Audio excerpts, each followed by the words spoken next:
ये कहानी है रामू पोस्टमास्टर की, जो एक छोटे से गांव के डाकघर में काम करता था। रामू एक ईमानदार और मेहनती आदमी था।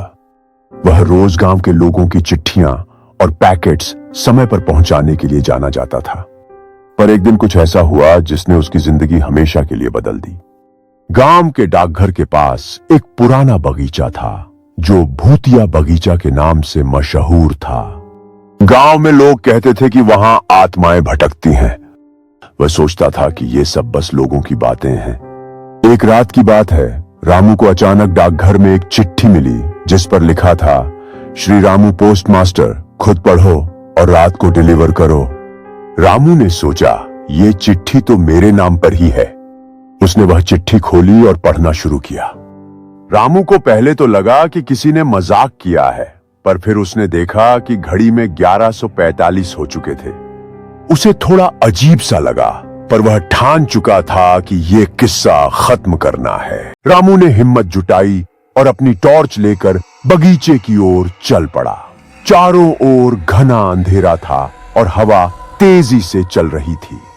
बगीचे के पास पहुंचते ही उसे अजीब सी सरसराहट सुनाई दी। पेड़ों की शाखाएं जैसे किसी के आने का इशारा कर रही थीं।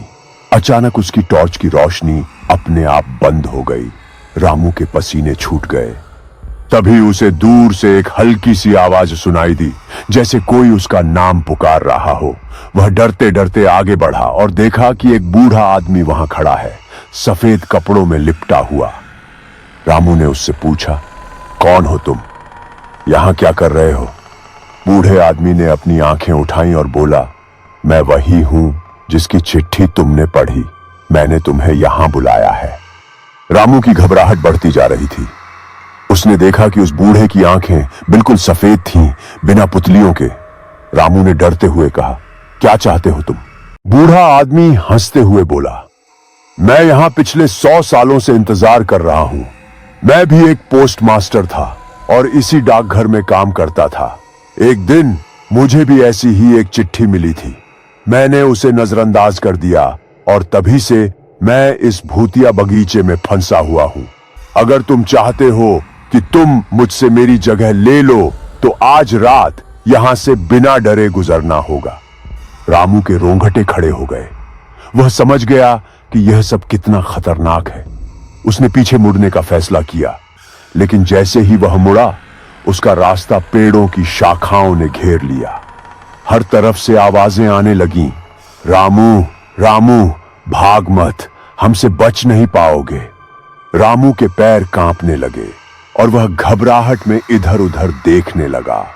उसने देखा कि उस बूढ़े का चेहरा विकृत हो चुका था और उसकी हंसी भयानक हो गई थी। रामू ने अपनी पूरी ताकत से भागने की कोशिश की, पर जैसे ही उसने कदम आगे बढ़ाया, बगीचे की जमीन फटने लगी, जैसे किसी ने उसे नीचे खींचने की कोशिश की हो। उसके चारों ओर धुआं छा गया और उसमें से कई डरावने चेहरे उभरने लगे जो उसकी तरफ बढ़ने लगे। रामू को लगा कि अब वह नहीं बचेगा। तभी उसे अपनी जेब में रखी एक छोटी सी भगवान की मूर्ति याद आई। उसने तुरंत अपनी जेब में हाथ डाला और मूर्ति को बाहर निकालकर जोर से चिल्लाया, हे भगवान, मुझे बचाओ। जैसे ही उसने मूर्ति को सामने रखा, तेज रोशनी फैल गई और वह बूढ़ा आदमी और सारे भूतिया चेहरे चिल्लाते हुए गायब हो गए। जमीन स्थिर हो गई और चारों ओर सन्नाटा छा गया। रामू को लगा जैसे उसने मौत को चकमा दे दिया हो। वह हांफते हांफते बगीचे से बाहर भागा और सीधा गांव पहुंचा। वह इतना डर गया था कि उसने अगले दिन ही गांव छोड़ने का फैसला कर लिया।